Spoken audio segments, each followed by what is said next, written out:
Hello students. Nelson Mandela की जो autobiography है लॉन्ग वॉक टू फ्रीडम, तो उसमें से एक्सट्रैक्ट लेके एक चैप्टर लेसन दिया गया है आपकी बुक में फर्स्ट फ्लाइट में। और उससे रिलेटेड जो भी एमसीक्यूज सीबीएसई ने अपने डिफरेंट प्लेटफॉर्म पे दिए हैं वहाँ से इकट्ठा करके हम लेके आए। आपने ज़रूर प्रिपरेशन में इनको पढ़ा होगा अगर आप वाकई में तैयारी कर रहे हैं तो, और नहीं भी है तो यहाँ हम उसको डिस्कस करेंगे और आपका भी एक रिवीजन हो जाएगा, ऑलरेडी पढ़ चुके हैं तो। चैप्टर डिफ़िकल्ट जो मुझे फीडबैक मिलता है, जो स्टूडेंट्स कहते हैं डिफ़िकल्ट है, तो वो वास्तव में लिटरेचर के अच्छा खासा एग्जाम्पल है मास्टरपीस का। लेकिन मैंने इस पर ट्यूटोरियल बनाया हुआ है और ट्यूटोरियल बनाते वक्त मैंने इस चीज़ का ध्यान रखा है कि आपको चैप्टर ठीक से समझ में आ जाए, और उसका लिंक आपको वीडियो डिस्क्रिप्शन में मिल जाएगा, तो आप थोड़ा देख लीजिएगा, ठीक है। और आप जानते हैं कि ये लॉन्ग वॉक टू फ्रीडम है, तो इसमें फ्रीडम शब्द है किस प्रकार से जो 10th में 1994 को जो इनॉग्रल सेरेमनी होती है, मतलब स्वेरिंग इन सेरेमनी, दुनिया भर के डिग्नेटरीज वर्ल्ड लीडर्स वहाँ पर आए होते हैं। एक रेनबो गैदरिंग होती है दक्षिण अफ्रीका में ना, coloured people, white people, black etcetera, दो प्रकार के नेशनल एंथम का संगम वहाँ देखने को मिलता है, वाइट्स का एंड ब्लैक्स का। और किस प्रकार एक नए संविधान के बारे में बोलते हैं वो, है ना, dignity of equality and the capabilities of जो साउथ अफ्रीकन पीपल, उसके बारे में बोलते हैं। और उनकी खुद की विजडम, उनका डेडिकेशन, उनकी thought process, ideology and determination to fight against racial discrimination, that is apartheid, वो सब कुछ इसमें दिया गया है। और आप तो बहुत टैलेंटेड स्टूडेंट्स हैं, आपने ज़रूर उसको पढ़ा होगा और सीखा भी होगा इस चैप्टर से कि how can we write better English. तो यहाँ पर मैं ट्यूटोरियल में शुरुआत करता हूँ, चलिए आइए। तो ये एक छोटा सा पैसेज है आपकी बुक का और उस लेसन में से, और यहाँ से कुछ क्वेश्चंस हैं, तो मैं इसको भी थोड़ा सा डिस्कस करूँगा जल्दी जल्दी।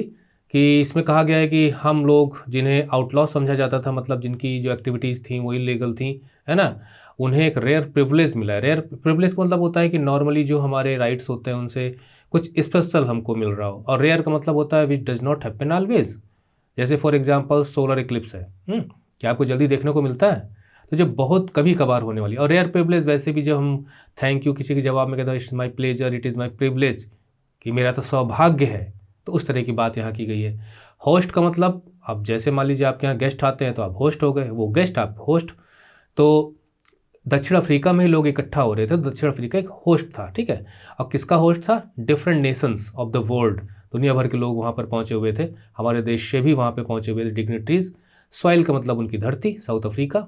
We thank all our distinguished international guests, distinguished मतलब खास, for having come to take position with the people of our country, what is after all a common victory. Common victory का मतलब ये होता है कि जो हमने हासिल की है फ्रीडम, अपार्थाइड से हमें छुट्टी मिली है, एक democratic elected black, first black president Africa का बनने जा रहा है, तो ये विक्ट्री सिर्फ किसी एक देश की नहीं है, एक कौम की नहीं है। इसलिए यहाँ पे कहा गया कि टेक पोजिशन, ठीक है, मतलब आप भी इसके पार्टिसिपेटरी बनिए। It is common to you, common to us also, कि जस्टिस की जीत, है ना, पीस की जीत एंड ह्यूमन डिग्निटी। जब हम खुद अपने लिए अगर रिस्पेक्ट चाहते हैं तो हम दूसरों की भी रिस्पेक्ट करते हैं, that is maintaining the dignity of people. अब आइए इसमें से देखते हैं क्वेश्चन क्या है। The guests at the स्पेक्टुलर ceremony, मतलब दर्शनीय, जिसे आप देखते रह जाएं, तो उसमें जो है डिस्टिंग्विश्ड कहा गया है गेस्ट्स को। तो यहाँ ऑप्शन दिया गया है कि they have been invited as guest to attend it, तो उन्हें गेस्ट के रूप में बुलाया गया है, तो डिस्टिंग्विश्ड हो गए। दे आर इमिनेंट, इमिनेंट मतलब वेरी इंपॉर्टेंट एंड प्रसिद्ध, पॉपुलर लीडर्स विटनेसिंग इट, तो दुनिया भर के बहुत ही पॉपुलर लीडर्स उसको देख रहे थे। They are visiting the country for this purpose, वो इसीलिए आए ही थे गेस्ट बन के। They have resume diplomatic, country से डिप्लोमेटिक रिलेशंस उन्होंने फिर से रिज्यूम किए हैं, तो ये सारी बातें उसके अंदर हैं। लेकिन इसका जो सबसे बेस्ट आंसर होगा वो ये होगा कि the eminent leaders of the world were present there, that is why they were distinguished, जो कि नॉर्मली वहाँ नहीं आते थे बल्कि डिप्लोमेटिक रिलेशंस ख़त्म किए हुए थे। It is victory for human dignity, तो ह्यूमन डिग्निटी की जीत थी ये। तो देखिए यहाँ पे कुछ ऑप्शंस दिए गए हैं और आपको ह्यूमन डिग्निटी से जोड़ना है। तो देखिए इक्वलिटी और लिबर्टी, ये तो ह्यूमन डिग्निटी के लिए बिल्कुल ज़रूरी है। इनडेसेंसी क्या है? डिसेंट बिहेवियर होना चाहिए ना। इनडेसेंसी का तो मतलब ये हो गया कि आप किसी के साथ बदतमीजी कर रहे हैं, अभद्रता कर रहे हैं, नॉट ट्रीटिंग वेल, ऑफेंसिव है आपका बिहेवियर। लिबर्टी, इंडिसेंसी, सेल्फ रिस्पेक्ट, देखिए यहाँ पे भी आ गया। तो ये दोनों तो बिल्कुल गायब। इमोरलिटी, अरे how can a people be immoral and we can associate with dignity? No. Self respect जरूरी, इक्वलिटी। देखिए ये जो है ना, यहाँ पर हमको तीनों चीज़ मिल रही है, equality, liberty and self respect. अगर आप ये खुद के लिए तो चाहते हो, दूसरे को भी देना चाहते हो, तो आप डिग्निटी मेंटेन कर रहे हो। हमारा संविधान भारत का हमें ये सारे राइट्स देता है, इक्वलिटी का, लिबर्टी का एंड सेल्फ रिस्पेक्ट के साथ जीने का भी। अगला क्वेश्चन है सेट ऑफ क्वेश्चंस। मैंने ये पैराग्राफ आपके लिए छोड़ा हुआ है, यहाँ पर इन्होंने दिया है और ये पूछा है कि इनके इमोशंस बताने हैं आपको, यहाँ पर वो कैसा महसूस कर रहे हैं। देखिए इमोशनल तो है ही है। इलेटेड का मतलब होता है, एक तो हैप्पी होता है, एक वेरी हैप्पी। अनमाइंडफुल का मतलब होता है कि थोड़ा सा लापरवाह, बेखबर, नॉट गिविंग अटेंशन। तो ऐसी तो कोई बात नहीं है। इलेटेड यहाँ पे भी, अनमाइंडफुल यहाँ पे भी है। देखिए जब हमने यहाँ पे क्रॉस किया तो यहाँ पे भी हो जाएगा। ओवरवेल्म्ड का मतलब ये होता है कि जब आप किसी चीज़ से रिलेटेड बार बार भाव, मतलब you are full of emotional, आप मतलब फीलिंग्स, तो उस समय ये होता है। ये अच्छे समय के लिए भी हो सकता है, ख़राब समय, मतलब आपके माइंड में बार बार वो चीज़ें आती है, या भाव विभोर है किसी चीज़ को लेके, वो वाउ मूवमेंट भी हो सकता है, वो बहुत ही रिग्रेटिंग मूवमेंट भी हो सकता है। तो ओवरवेल्म्ड, इलेटेड, जनरली हम इसे पॉजिटिव ही लेके चलते हैं। ओवरवेल्म्ड, इलेटेड, ऑनर्ड, ये सबसे बेस्ट है ना, क्योंकि वो बहुत ओवरवेल्म्ड भी फील कर रहे थे क्योंकि अचीवमेंट थी, दुनिया भर के लोग आए हुए थे, और इलेटेड वेरी हैप्पी भी थे, और ऑनर्ड अपने को सम्मानित महसूस कर रहे थे। अगर ऐसा ना होता तो दुनिया भर के लोग क्यों आते हैं यहाँ पर? दैट इज़, आप पता चला कोई पार्टी आपने होस्ट की और जिन्हें आपने बुलाया उसमें से 2 ही लोग आए और 10 लोग नहीं आए, तो क्या आप ऑनर्ड फील करेंगे? नो। लेकिन पता चला कि आपने 10 बुलाए थे, उसमें से कोई एक खास था, है ना, बहुत ही अच्छे रैंक पे हो, पद पे हो, वो पहुँच जाए, तो आप कहेंगे it is my rare privilege to be host to you. इस तरह से इलेटेड, ऑनर्ड, अनमाइंडफुल, तो ये हो गया आपका ये वाला answer. Why does the speaker say that it is rare privilege? Rare privilege था ही। रेयर का मतलब होता है कि that does not happen on regular basis, कभी कभार होने वाला। प्रिविलेज का मतलब मेरा विशेषाधिकार है, मेरा सौभाग्य है। तो यहाँ पर जो मुझे लगता है कि been deprived of this honour, तो वो ऐसा इसलिए कहते हैं कि उन्हें मतलब द पीपल ऑफ अफ्रीका, उन्हें इस ऑनर से अभी तक वंचित किया गया था। जो आप किसी चीज़ को देते नहीं हो तो आप उसके हक छीनते हो, तो you are depriving him of, और डिप्राइव के बाद ऑफ रिपोजिशन आ सकता है, आता है, हो सकता है आपको ग्रामर मदद मिल जाए। Seldom been given this honour, कभी कभार होने वाला, seldom. Experience it for the first time, तो मुझे लगता है कि ये आंसर बेटर है और यही दिया गया है। जो आंसर्स दिए गए हैं वही मैं यहाँ पे पिकअप कर रहा हूँ, ठीक है। तो पहली बार रेशल डिस्क्रिमिनेशन ख़त्म होने के बाद वो इस तरह के ओकेजन को एक्सपीरियंस कर रहे थे कि दुनिया भर के लीडर आए हुए हैं, नया संविधान है, डेमोक्रेटिक इलेक्शंस हैं जो कभी नहीं हुआ था, तो ये इसका आंसर हो जाएगा। Pick the option that showcases the usage of host, तो मैंने आपको बता दिया मेज़बान, है ना, यानी जो आयोजक होता है वही होस्ट होता है, और जो आते हैं उसके यहाँ जिन्हें निमंत्रित किया जाता है, आमंत्रित किया जाता है, वो गेस्ट होते हैं। दोनों एक दूसरे के अपोजिट हैं। तो ही was pressed for his hospitality, जब आप जो आदर सत्कार करते हैं लोगों का, जिस तरह से ट्रीटमेंट देते हैं, उनका ख्याल करते हैं, तो हॉस्पिटलिटी हो जाता है। तो ये तो बात थी। शी वॉज एबल टू, अब देखिए यहाँ पे ही है, यहाँ पे ही है, यहाँ पे शी है, तो मुझे भी थोड़ा ठीक से समझ में नहीं आया ये, बट शी कंट्री के लिए भी यूज होता है। तो मैं मान के चल रहा हूँ कि नहीं दोनों में से कोई आंसर होगा। She was able to host the event without any hindrance, hindrance मतलब किसी रोक टोक के बिना, हिंड्रेंस मतलब होता है कोई चीज़ अवरोधक हो, that obstructs your path, your movement, your advancement. तो बिना किसी रोक टोक के वो इस इवेंट को कर पा रहे थे, तो इसलिए यहाँ पर इन्हें होस्ट कहा जाए। और देखते हैं, he is the best host, ऐसा तो कुछ है नहीं। कभी कभी जब आपको दिक्कत होती है तो आप उन्हें आउट करना स्टार्ट कर दीजिए, मतलब you just start sorting out that possibly may not be the answers. तो जैसे मैंने इसको आउट किया, he was pressed for his hospitality at the, एक ऑप्शन हो सकता है। She was able to host the event without any hindrance, आपकी बुक में यानी कि जो CBSE का जो ये जो क्वेश्चन जहाँ से मिले वहाँ पे ये आंसर दिया गया है। She met the host and apologised, तो ऐसा तो कुछ है नहीं। तो देखिए ये दोनों मैंने आउट कर दी। अब इन दोनों में से कोई एक आंसर हमको चुनना है। अब आपकी बुक में ये दिया, जो CBSE ने जो आंसर रिलीज़ किए हैं इसके, उसमें ये दिया गया है, तो भाई मैं इसे मान ले रहा हूँ। और वैसे भी इसमें दिया गया है कि option that show cases usage of host, इस एक्सट्रैक्ट में होस्ट का क्या मतलब है? तो यहाँ लिखा है कि होस्ट टू द नेशंस, यहाँ देखिए प्रिंटिंग मिस्टेक भी है, of the world on our own soil. तो दुनिया ने हमें मौका दिया कि हम उनकी मेज़बानी करें। तो मेरे ख्याल से यही बेटर आंसर है, मतलब बिना रोक टोक के, that is the world has come to visit to grace the occasion. तो ये ज़्यादा बेटर है। इसके बाद एक और पैराग्राफ है कि it was only when I began to learn, ये फ्रीडम के बारे में उनका है, बचपन से रिलेटेड, कि जब मैं बचपन में था तो फ्रीडम मैं महसूस करता था कि मुझे फ्रीडम मिली है, लेकिन वो एक इल्यूज़न था, मतलब एक धोखा था, एक छलावा था, जो लगता था वास्तव में वैसा नहीं था। उस वक्त मुझे लगता था फ्रीडम मेरे पास है, क्योंकि बच्चों को क्या मालूम कि रियल फ्रीडम क्या होती है, उन्हें तो बस उनकी ख्वाहिशें पूरी होती रहें, बस वो फ्रीडम है। मैंने I discovered as a young man, जब वो बड़ा हुआ और मुझे लगा कि मेरी जो फ्रीडम है वो तो मेरे से पहले ली जा चुकी है, taken from me, already taken from me, पहले ली जा चुकी है, क्योंकि मैं रेशल डिस्क्रिमिनेटरी सोसाइटी में था। That I began to hunger, तब मुझे इसकी भूख जागी, मतलब मुझे इसकी कमी महसूस होनी शुरू हुई। At first as a student, पहले स्टूडेंट था तो मुझे फ्रीडम चाहिए थी अपने लिए खाली। ट्रांजिटरी फ्रीडम्स, ट्रांजिटरी मतलब होता है that is for a brief period of time, short period of time, है ना। ये घर में हम लोग ट्रांजिटरी फ्रीडम की बहुत डिमांड करते हैं। मम्मी पार्टी है, चली जाऊँ क्या, बस 1 घंटा खेल के चलाऊँगा, बस 1 घंटा मोबाइल गेम खेलने दो, बस वो छोटी छोटी फ्रीडम्स हैं ट्रांजिटरी फ्रीडम्स। और being able to stay out at night, रात को कभी बाहर जाना हो, पढ़ना हो जो मुझे अच्छा लगे, है ना, या जहाँ मेरी इच्छा हो वहाँ जाना हो, ये सारी फ्रीडम्स ट्रांजिटरी फ्रीडम की बात इन्होंने कही है, जो कि नॉर्मली हमारे साथ ऐसा होता है। Later as a young man, जब मैं बड़ा हुआ, ये ट्रांजिटिव फ्रीडम अपने बचपन की बात कर रहे हैं। और जोहान्सबर्ग में आई यर्न का मतलब desired for the basic and honourable freedom, तब मुझे लगा कि नहीं, मुझे बेसिक फ्रीडम्स चाहिए। बेसिक फ्रीडम का मतलब जो फंडामेंटल राइट्स होते हैं वो मुझे मिलने चाहिए।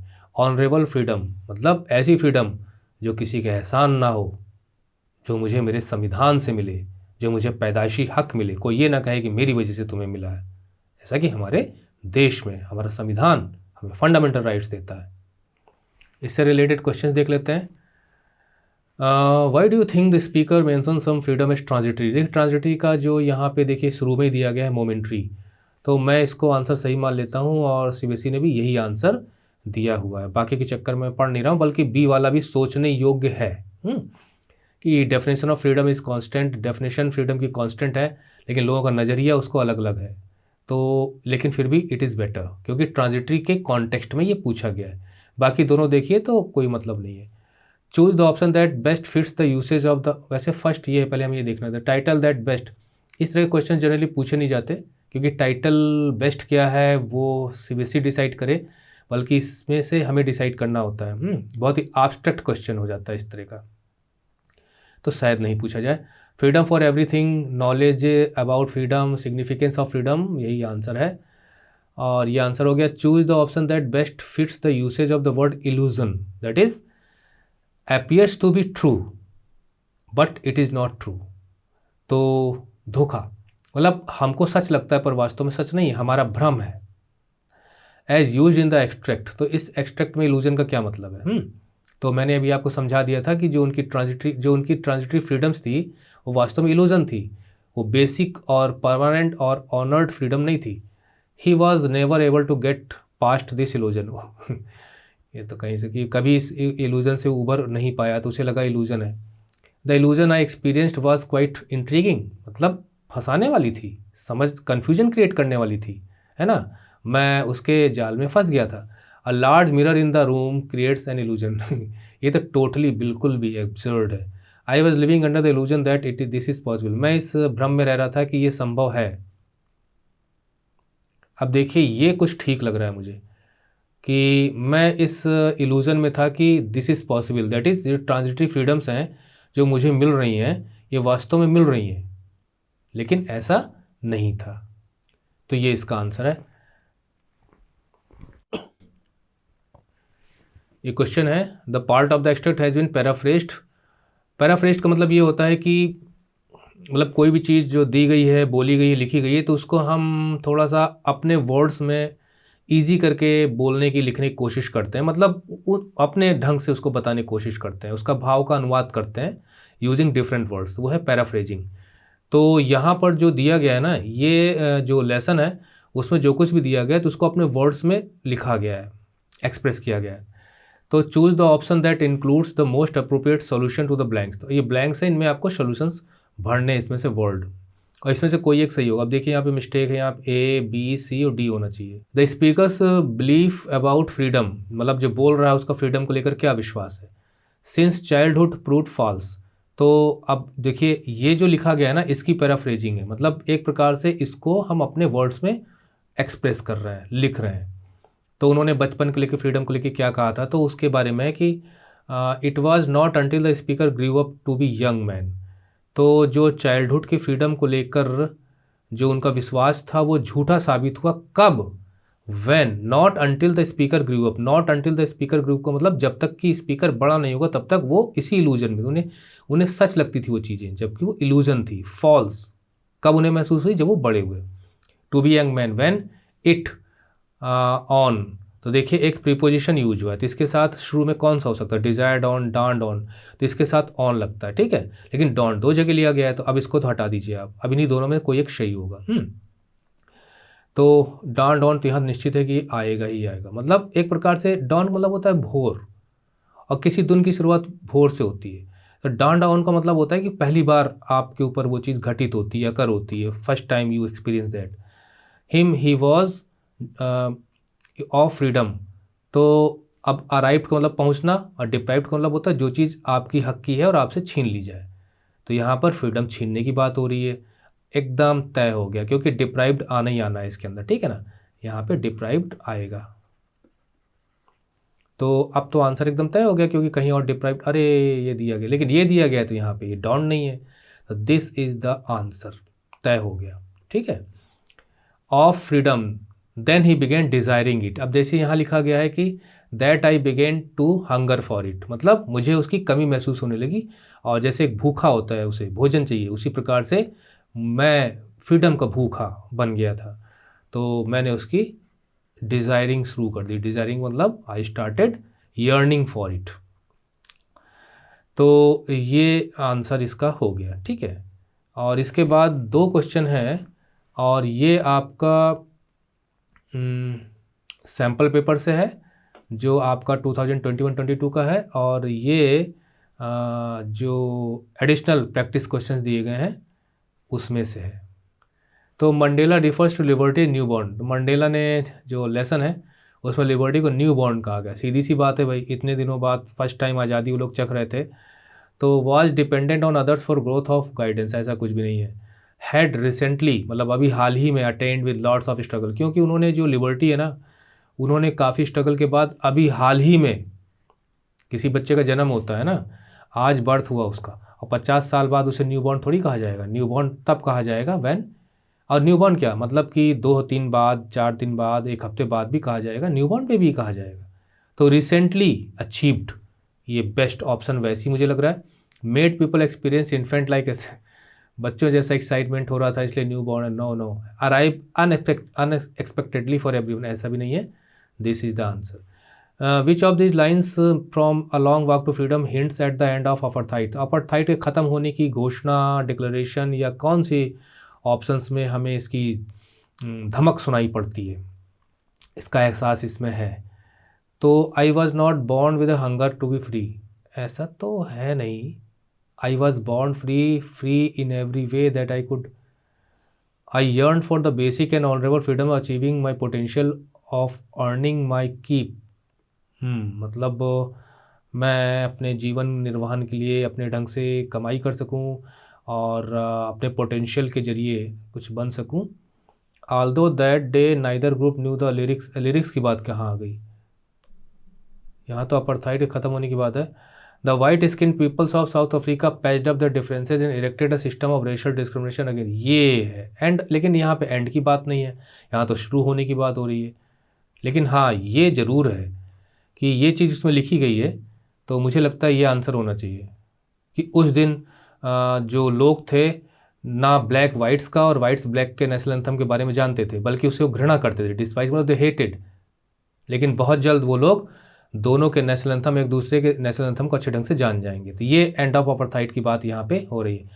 वैसे भी जो CBSE है ना वो बहुत रिजिड है, जिसे कहा जाए कि वही जो फायर एंड आइस वाला है, क्योंकि सोशल साइंस का जो पेपर 122 का जो फर्स्ट टर्म का था उसमें 25th क्वेश्चन, 35th क्वेश्चन, और देखा जाए तो 10th क्वेश्चन भी रॉन्ग, उसमें विंड आंसर होना चाहिए, it is given in the book. और 25-35 तो एकदम रॉन्ग है, लेकिन जबकि आंसर की में उसे सही बताया गया था, मैंने ट्विटर पे भेजा, वीडियो भी उसके साथ अटैच किया, लेकिन चूंकि बहुत बड़ा चैनल नहीं है, कोई सुनने को राजी नहीं है, तो sometimes you will feel that कि ये आंसर बेटर होना चाहिए, तो you should feel like that also, ठीक है। तो मुझे लगता है कि आंसर बेटर है। मुझे इसका आंसर नहीं पता ABCD का कि क्या आंसर दिया गया है, ओके। पहले वालों का तो थोड़ा सा मुझे अंदाज़ा था, लेकिन मैं फॉरगेट कि मैं इसमें क्या दिया गया था। तो this should be the answer. तो इसके बाद कोई क्वेश्चन नहीं दिया गया है, और ये ट्यूटोरियल बन रहा है 9 तारीख की रात को, और 11 को एग्ज़ाम है। तो ये 10th को अपलोड होगा। इसका मतलब ये है कि मेरे पास अब समय नहीं है, और हो सका तो मैं स्क्रीन पर PDF बना के, और हो सकता है मैं क्वेश्चंस आपको कुछ प्रैक्टिस के लिए दे दूँ। तो ending the tutorial here, good bye.